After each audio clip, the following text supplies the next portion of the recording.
चीज को आपको कायम रखना है बेटा, क्योंकि आप इस समाज से दूर तो जाते हैं, लेकिन प्रेम रहना चाहिए। और मैं बच्ची से आग्रह करना चाहती हूँ, मेरे प्यारे बच्चों, आप लोग अपने सबसे पहले अपने टीचर का बात मानिए, उनके बताए हुए रास्ते पर चलिए। कहते हैं टीचर सिर्फ मार्गदर्शक होते हैं, यदि हम उनके रास्ते पर टीचर जो होते हैं, गुरु जो होते हैं, वह ईश्वर से भी बड़े होते हैं, क्योंकि वह आपको जीवन जीने का तरीका सिखाते हैं, जीवन में आपको रोशनी देने के लिए सिखाते हैं। तो टीचर के बातों को मानना चाहिए और पेरेंट्स की बातों को मानना चाहिए। और एक पेरेंट्स से भी मैं ये आग्रह करना चाहती हूँ, कुछ टाइम दीजिए। बच्चे को पैसा नहीं बनाता है, बच्चे को समय बनाता है। बच्चे को मोटिवेट कीजिए। सोने से पहले आप बच्चे के पास कुछ देर, ज्यादा टाइम नहीं है तो 5 से 10 मिनट उसे मोटिवेट कराइए, उसे समाज के बारे में बताइए, उसे ऐसे व्यक्ति के बारे में बताइए, उसके आने वाले समय में क्या परिवर्तन होता है, उस रास्ते से हम गुजरे हैं, क्या होता है, उस चीज को बारे में जानकारी दें, क्योंकि बच्चे नहीं समझ पाते हैं। और ये भी कहना चाहते हैं कि मोटिवेशन बहुत ही बच्चे के लिए जरूरी होती है। और मैं यहीं पर अपनी वाणी को विराम देती हूँ। बहुत बहुत धन्यवाद। अब मैं जिन्हें आमंत्रित करने जा रहा हूँ, दरअसल उनका परिचय ही बदल चुका है और हर इंसान दुनिया में यही चाहता है कि उसका परिचय उसके बच्चे से। कभी हम नहीं चाहते हैं कि कोई ये कहे कि ये जो है मानस के पापा है। हर माँ बाप यही चाहता है कि ये बोले कि मानस का पापा यही है, या मानस के नाम से मैं जाना चाहूं। तो अपने जीवन में आदरणीय शिक्षक चंद्रयान चौधरी जी ने जो अचीवमेंट पाया है, अब उनकी पहचान एक शिक्षक के रूप में ये कहा जाए कि चंद्रयान चौधरी शिक्षक, तो ये लगता है कि अब गांव तक सिमट गया ये परिचय। अब ये कहा जाएगा कि तथागत के पिता हैं। पहला नाम जब तथागत का आएगा तो एक पिता का सीना फूल के गर्व से वो 56 इंची वाला सीना हो जाता है। तो क्या आखिर क्या जर्नी रहा, क्या यात्रा रहा, कैसे तथागत के पिता को ये तथागत मिला और तथागत का जब नाम रखा गया था उसी समय नाम इतना ही जानदार है, मुझे लग रहा है कि जैसे जलन होती है। अब चंद्रयान भैया आपसे मिले, भैया के बैच में भी टॉप आप करते थे, अपने बच्चों को भी टॉप करवा रहे हैं देश में, और आप सबों को भी जलन होनी चाहिए, जलन होनी चाहिए, जलन कीजिए। आप भी तथागत बनिए, आपके अंदर भी वो भूख आनी चाहिए, आपके अंदर भी वो प्यास आनी चाहिए, आपके अंदर भी जुनून आनी चाहिए। आइए चंद्रयान चौधरी जी, समय कम है और एक अल्पाहार है यहाँ पर आदरणीय शिक्षक संजय कुमार चौधरी के द्वारा सौजन्य से। उस अल्पाहार के बाद ही आप जाएंगे आदरणीय चंद्रयान चौधरी जी, यानी कि तथागत के पिता, तथागत के पिता अब आपके सामने आ रहे हैं। आदरणीय इस प्रतिभा सम्मान समारोह में उपस्थित हमारे अभिभावक गौरी बाबू, भोला बाबू, काली बाबू, संजय बाबू, संजीव बाबू, सिंहेश्वर बाबू, सत्यनारायण मामा जी, परमानंद जी, अखिलेश जी एवं इस स्कूल के शिक्षक शिक्षिका एवं छात्र छात्राओं, मैं सबसे पहले आप लोगों का आभार व्यक्त करता हूं जो आप लोग अपना महत्वपूर्ण समय निकालकर लगभग 2 घंटे से तथागत अवतार के सम्मान में यहाँ उपस्थित है। इसके लिए मैं बहुत बहुत आप लोगों का आभार व्यक्त करता हूँ।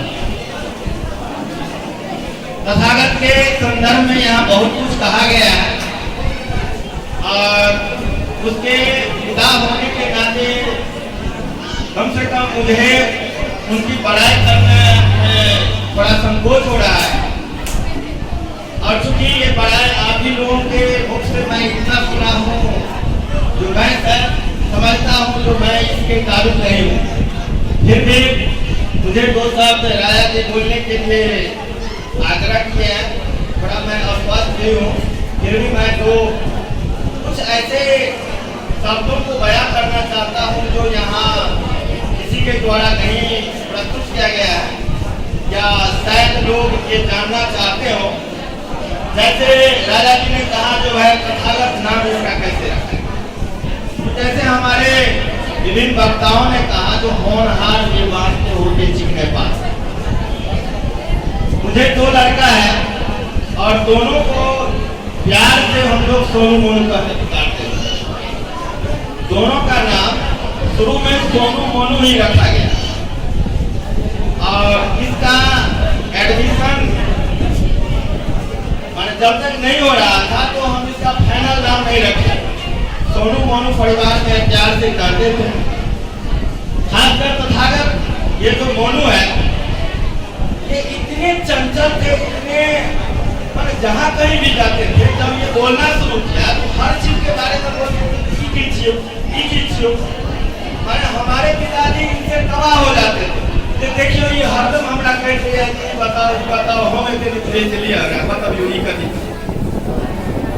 और जैसा कि हम सारे विद्यार्थी शिक्षक जानते हैं, उस समय में तथागत अवतार भी हमारे पटना के जो बालक थे वो सबसे कम उम्र में मैट्रिक किए हैं, बीएससी किए हैं, एमएससी किए हैं, पीएचडी किए हैं। तो उनका नाम भी उस टाइम में हमारे मानस मंडल पर बहुत था, इधर तथागत। और दूसरी ओर हम ये बता दें, जो मैं भी बचपन से महात्मा बुद्ध से प्रेरित हूँ, तो मुझे महात्मा बुद्ध का ये नाम भी बहुत प्रिय लगता था, तथागत। तो मैंने जब इसका एडमिशन कराया प्रथम ब्लू हेवन में, तो मैं जानबूझकर तो चलो भाई तथागत नाम हम इसलिए रखते हैं तो कम से कम हो सकता है तो इसके नाम का प्रभाव पड़ जाए। और आज जब इनका रिजल्ट हुआ तो बहुत सारे लोगों ने हमको कहा जो वास्तव में आप जो इसका नाम रखे थे वो आज सार्थक किए हैं। मोहन ठाकुर जब इनका रिजल्ट हुआ तो हमको फोन किए थे, उन्होंने कहा जो चंद्रनारायण एक दिन तोरा हम घर पर आयल रही और इस बच्चा खेलत रहा लगा हम देखते बहुत चंचल, अगर नाम पूछलिए तो कि अगर नाम रख दे तो हम तो ये मोहन बाबू के मुताबिक कि हम तो ये कहते हैं निश्चित तौर पर ही देश में नाम करता और आए हम पूरा प्रसन्न से आए बहुत नाम करता। तो चलिए ये तो इनके नामकरण का हो गया। दूसरी बात इनका पठन पाठन कैसे हुआ, तो जैसा कि आप लोग जानते हैं जो मैं शिक्षक पद पर था, मैं इसको अच्छा से अच्छा पब्लिक स्कूल में पढ़ा सकता था, लेकिन मेरी हमेशा इच्छा रही जो हम बच्चे को अपने साथ ही रखें और खासकर जैसे जर्मनी वाले टूरी स्कूल में हम इनको नहीं देना चाहते। उस समय में डीएवी गंगापुर को भेजते थे, लेकिन यहाँ मेरे ही प्रयास से थाना के पास ब्लू हेवन पब्लिक स्कूल खोला गया और आज मैं उस स्कूल के सारे शिक्षक शिक्षिकाओं को धन्यवाद देना चाहता हूँ। उस स्कूल में उस समय में गोरख चौधरी, सत्येंद्र ठाकुर, रामलाल चौधरी, सुगम चौधरी ये सब शिक्षक थे। और मोनू को जब हम उसमें एडमिशन करवाए तो खासकर ये रामलाल जी से बहुत डरते जो बात है। और बारी बारी से ये हमको कहा जो पापा जो फला सर के यहाँ खेतियों के हमारा मारा नहीं हम चार में वो घर पर से स्कूल इसलिए नहीं हो जाना चाहते थे, तो कहते थे नहीं फला सर बहुत मारे। तो हम यहाँ जब पढ़ते हम जा रहे होते थे तो एक बार उन लोगों से मुलाकात करते और हम कहते देखिए इसको आपको मारना नहीं, मैंने स्कूल में आप रहने दीजिए, कैसे पढ़ेगा नहीं पढ़ेगा हम समझेंगे। तो सारे शिक्षक कहा ठीक है हम इसको मारेंगे। तो ये इनका ब्लू हेवन का दौर हो गया। जब ब्लू हेवन समाप्त हो गया तो रामपुरदास जी विवेकानंद पब्लिक स्कूल खोले। तो मैंने इनको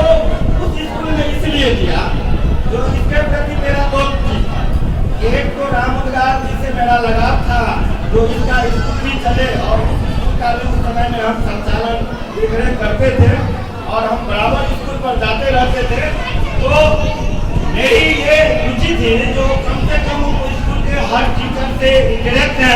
यदि हम दूसरे जगह दे देंगे तो हमारी बात शायद नहीं सुनेंगे, तो वहाँ हम रामोकार जी के पास अपना निर्देश देते थे और उसी तरह से ये पढ़ते थे। हम दोनों प्राणी को जब कहीं जाना होता था तो हम 2 दिन 3 दिन के लिए रामोकार जी के पास उनको रख देते।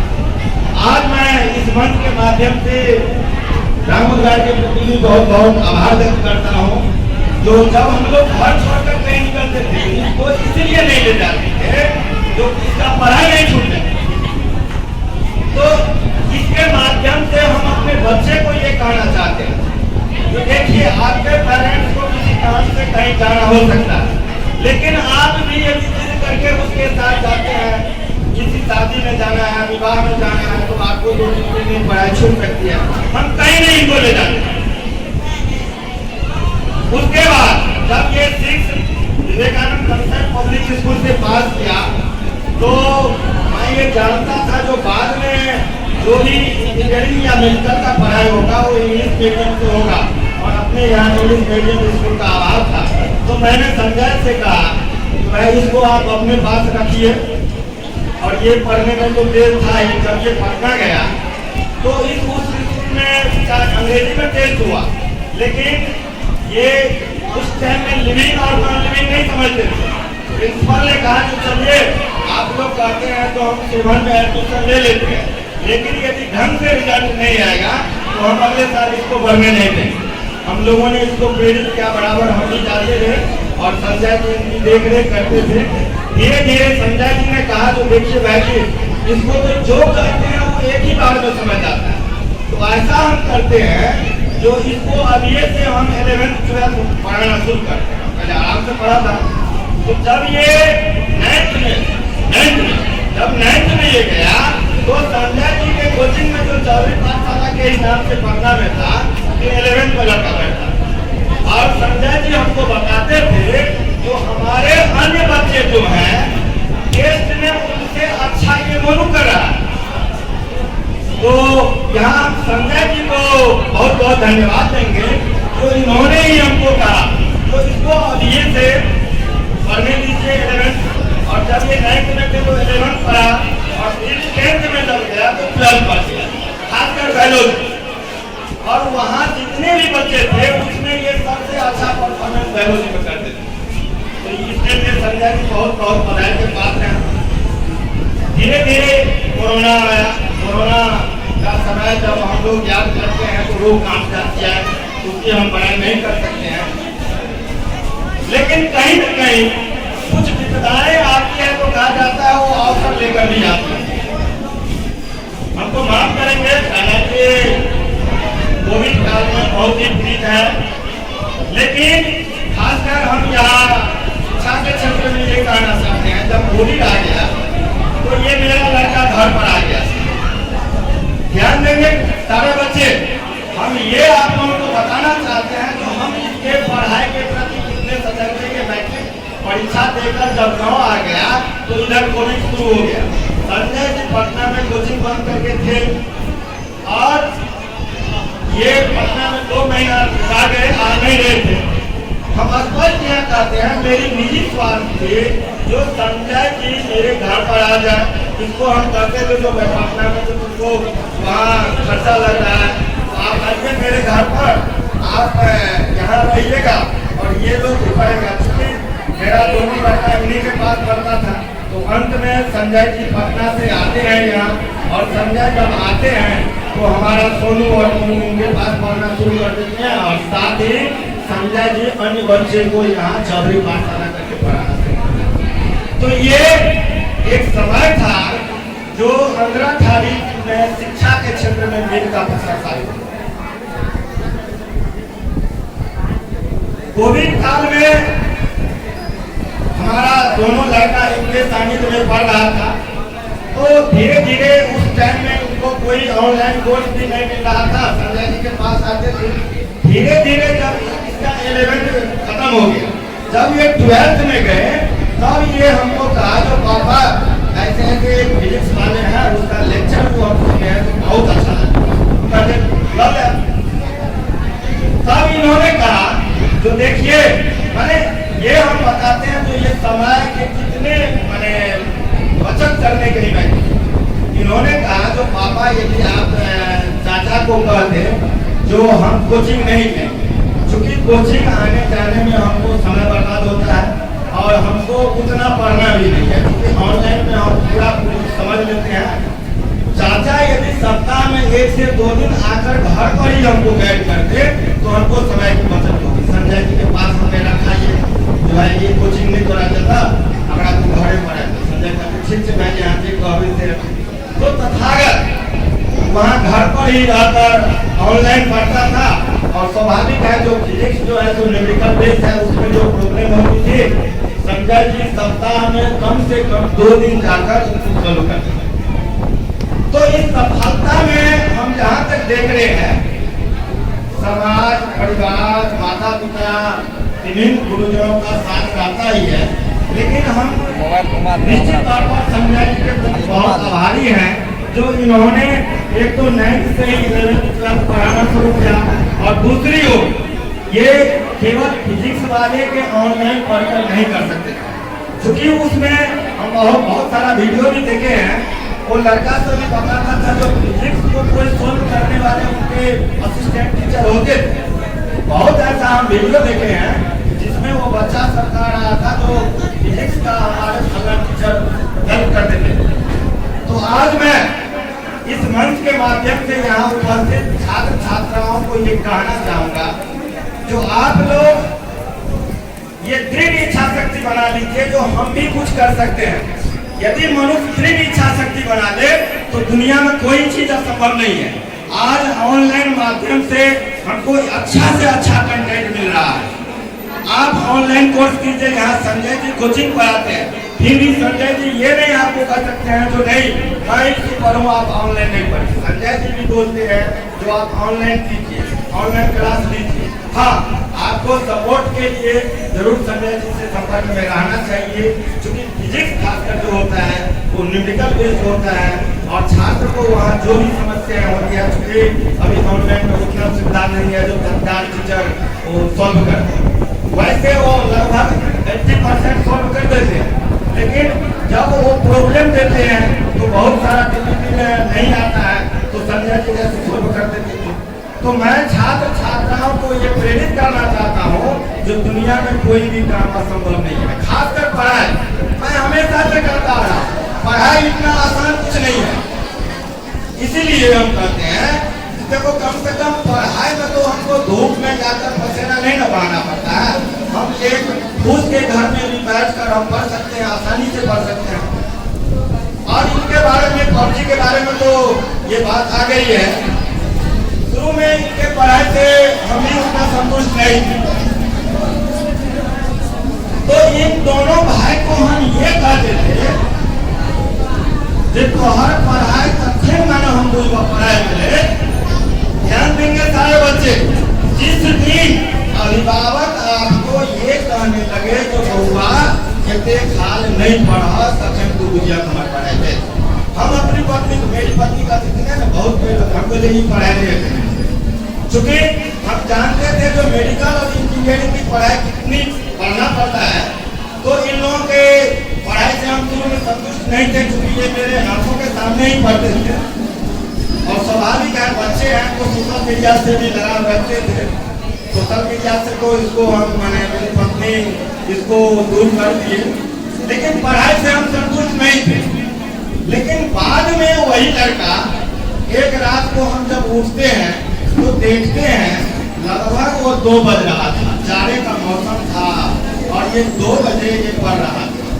फिर हम क्योंकि जब भी हम उठते थे तो इसके कमरे को एक बार झाँकते थे, तो इसको हम जगाए मैंने पढ़ाई से मैंने लिंक जोड़े और कहा कितने देर तक पढ़ना है सर, नहीं तो आप रहते के पढ़े हमरा से नहीं लगे थे और ये लोग डेट से उठे।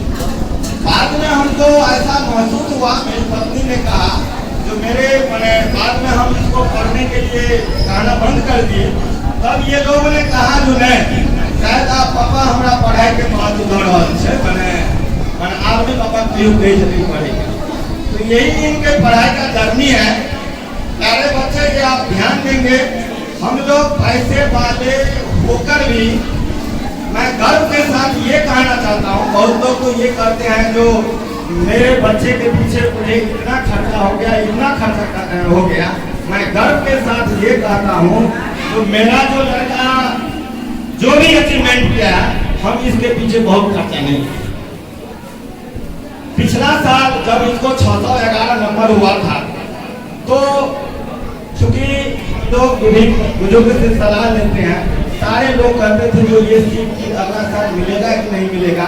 प्रत्येक साल 2-2.5 लाख बच्चे बढ़ रहे हैं, तो निश्चित तौर पर अगर कहा एडमिशन का जो बात है, जो हम भी इसको बोल दिए जो एडमिशन ले लो, लेकिन ये एकदम अपने इरादे पर अटल। इन्होंने कहा कि नहीं पापा, हमारा एक चांस दिया, हमारा दिमाग में है कि एम समझ।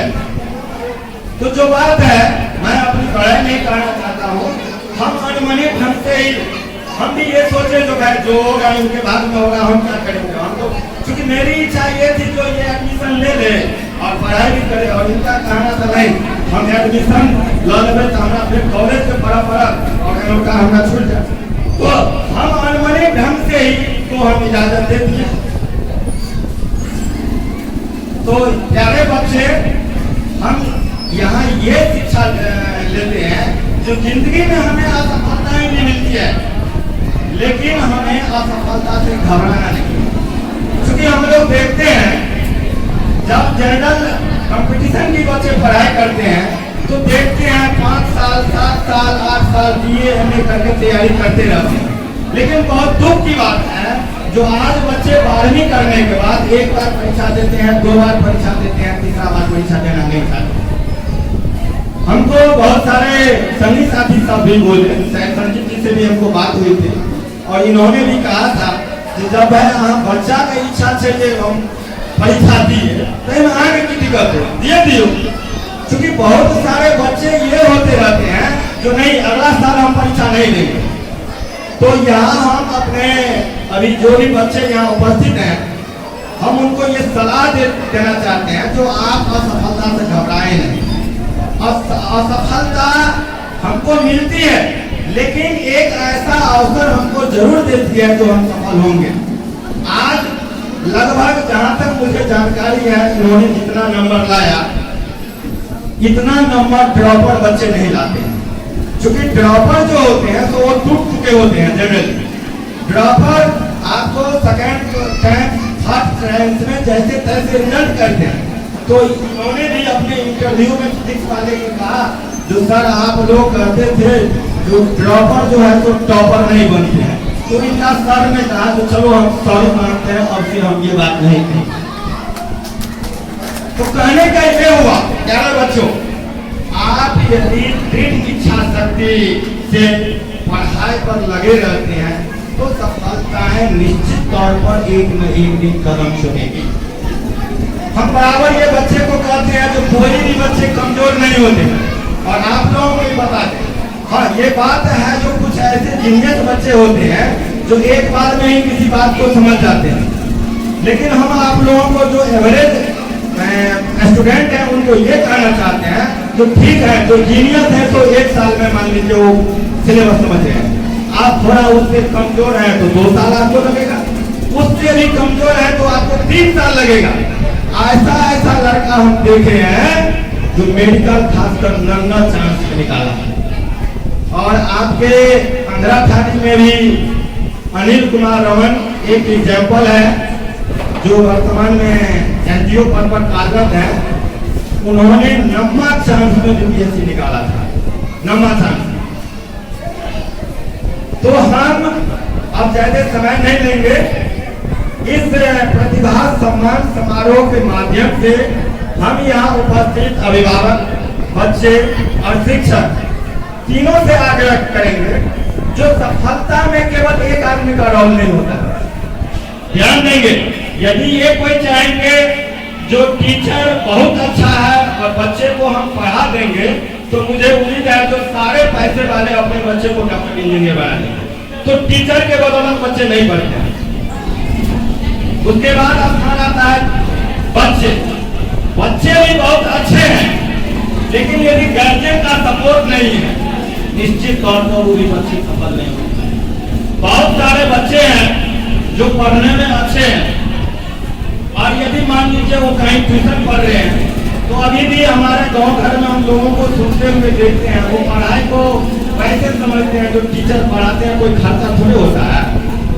तो हम यहाँ पेरेंट्स से भी आग्रह करना चाहेंगे, जो भी आपको ठीक लगता है, मैं तो ये कहूँगा जो आप शिक्षा ये दीजिए, जो हमारे बच्चे जहाँ भी शिक्षा ग्रहण कर रहे हैं उस शिक्षा को खुश रखें, क्योंकि यदि शिक्षक खुश रहेंगे तभी वो मन से पढ़ाएंगे भी। अभिभावक यानी किसी बच्चे की सफलता में सबसे ज्यादा अहम रोल तो बच्चे का ही होता है, उसके बाद शिक्षक का और उसके बाद गार्जियन का। और यदि तीनों में अन्योन्याश्रय संबंध हो जाए, तीनों अपनी अपनी भूमिका को कुशलतापूर्वक यदि निर्वहन करे, तो सफलताएं निश्चित तौर पर आपकी कदम चलेगी। धन्यवाद।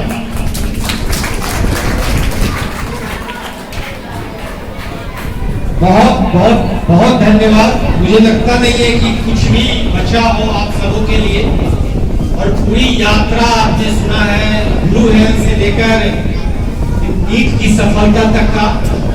अब जो देश में अपना डंका परचम लहराया है, डंका बजवाया है, जो शख्स आज जिसको आप देखने के लिए, सुनने के लिए, जिसके बारे में आप लगातार महीनों से सुनते आ रहे हैं, आखिर वो कैसा अपने अपने सफलता को किस शब्दों के साथ में बयान करता है। मैं चाहूंगा कि आपकी तालियां इतनी मजबूत होनी चाहिए कि जब आपको कभी ये मौका मिले आपके जीवन में, तो तालियां आपके लिए भी उतनी ही अच्छी बजे। जोरदार तालियों के बीच इस देश का गौरव, इस समाज का गौरव, भारत का गौरव, हिंदुस्तान का गौरव। और अब इनका मोनू और सोनू नहीं रह गया, ये मेरा और मेरा तथागत नहीं रह गया है, तथागत अब हमारा हो चुका है। ये हमारा तथागत आपसे आग्रह है कि आप आए और आप अपने भावनाओं को, आप अपने शब्दों को, आपकी जो सफलता रही है, शायद शब्दों में उसको बयां करना बहुत मुश्किल है, लेकिन फिर भी आइए, ये देश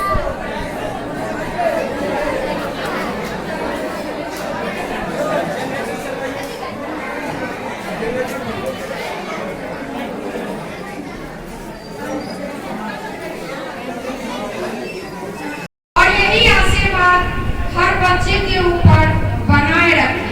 हमसे पूछा गया था जो मतलब अब आपको जब करने की आवश्यकता नहीं है, आप क्या कीजिए? हम बोले नहीं, ये मेरा ख्वाब नहीं है एक तथागत, क्योंकि इस गांव से, इस समाज से, इस देश से हजारों लाखों तथागत का जन्म हो। तथागत ये करते हैं, सपना वे नहीं होते हैं जो सोने के बाद देखते, सपना वे होते हैं जो सोने नहीं देखते। तो ये तथागत में एक बचपन से ही था, जो वह सोचता था वह सपने में भी बोलता था। कभी कभी हम उसको रूम उठाने के लिए जाते थे तो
देती हो, क्या है पैसा का जरूरत है?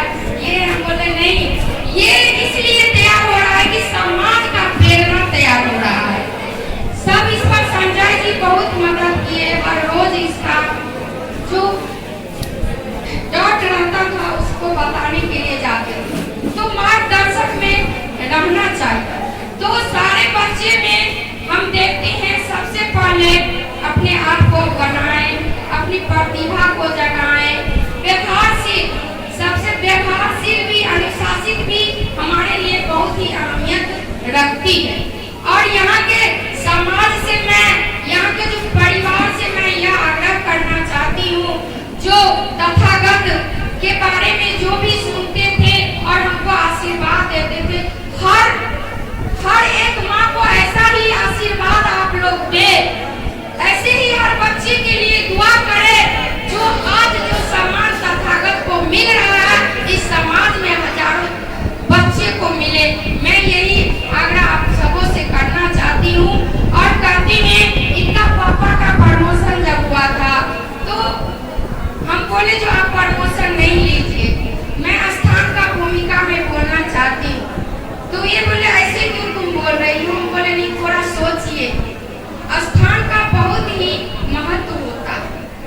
आप उस स्थान से बहुत कुछ प्राप्त किए हैं, सिर्फ एक बाकी है, तथागत के लिए आपको रहना होगा। उसके बाद आपको जहाँ इच्छा होगा आप करवा लेंगे, एक बार हम आपको मना नहीं करेंगे। और आज ये मेरा ख्वाब पूरा हुआ और मैं उनके गर्वान्वित हूँ। ये हमसे नहीं बोल सकते हैं जो मेरे प्रमोशन में बाधा डाली। और मैं लास्ट में तथागत के लिए ये कहना चाहती हूँ, तथागत मेरा बेटा नहीं है, तथागत इस भारतवर्ष का बेटा है। और मैं तथागत से यह ईमानदारी का बचपन से पाठ पढ़ाती आ रही हूँ, क्योंकि यह हमसे अब दूर जाएगा, मेरे पास अब नहीं रहेगा, उसका माहौल चेंज होगा। और उस बात को यह ख्याल रखेगा जो मुझे एक ईमानदार डॉक्टर बनना है और एक कुशल डॉक्टर बनना है और व्यवहारिक डॉक्टर बनना है। और एक मेरे मामा जी कहते कहते तथागत के बारे में भावुक हो गए। ये दादाजी लगते हैं इनके, लेकिन मैं